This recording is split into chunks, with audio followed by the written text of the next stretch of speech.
Which poem do you have for us next, Martin? The poem I'm arguably best known for, or at least least unknown for. It's called Fish, Chips, Bread and Butter and a Cigarette. Let's take it away.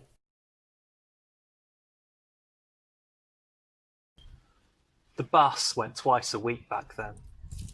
A return ticket to Hollywood from a stop by the village well, long since succumbed to a housing development that seemed so modern at the time.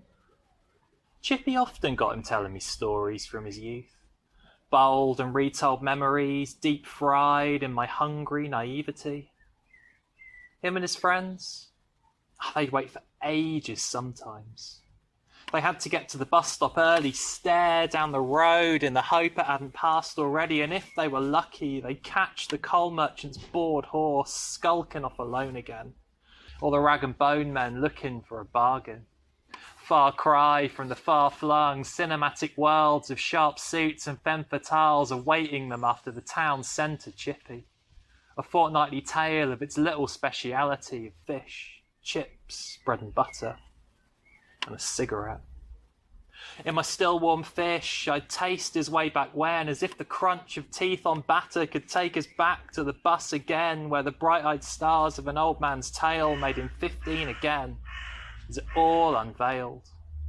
Him, his friends, and I, we'd munch away on sustenance served in yesterday's smudged-out headlines. He'd be as black and white and mid-Atlantic spoken as the movies he saw in between the removable letters above the foyer door and the black dots flashing every 15 minutes to change the reel once more. I'd ask him all the questions I never thought to ask him at the time, with both our lives ahead of us, instead of only mine, over fish, chips, bread and butter, and a cigarette. His factory working, water fetching, vegetable picking ways, Sundays to Fridays, alternate Saturdays left him just enough for the bus, food and matinees. But still less than the pocket money not paying for my still warm fish, served in paper so plain it became the canvas for stories lost between then and those days. My still warm chips, the B feature to a bit of time with the him I never knew. 'Cause even with the world at our fingertips, we can't access a place where no history exists, and without those stories I would never understand the younger days of the elderly man who'd buy me still warm fish and chips all those years ago, when he ate before movies with pre-war naivety, unaware that smoking causes cancer, or that some would soon be conscripted forever. From fish, chips, bread and butter, and a cigarette. Who is the old man in the poem? The elderly man in that poem is my granddad. Granddad on one side died when I was very young, never really got a chance to get to know him. Granddad on the other side was around till I was nearly 30.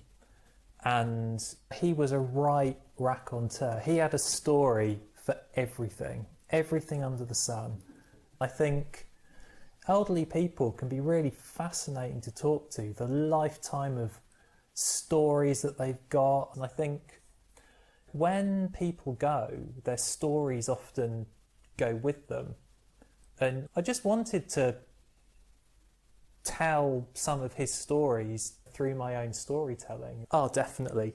I remember one of the first times I did it, and then I was talking in the bar afterwards. Those were the days, mingling in a bar. Talking in a bar afterwards with a friend of mine and about how their granddad had done bare knuckle boxing. And I think it would win money at the Goose Fair doing bare knuckle boxing and stuff like that. Thank you very much, Martin. If you would like to get a hold of Martin's book, then it is available here. And if you'd like to get in touch with Martin, then you can get in touch with him here. Just leaves it for me to say, from all of us at Poetry News, thank you for watching. We hope you stay safe and well. Until the next run.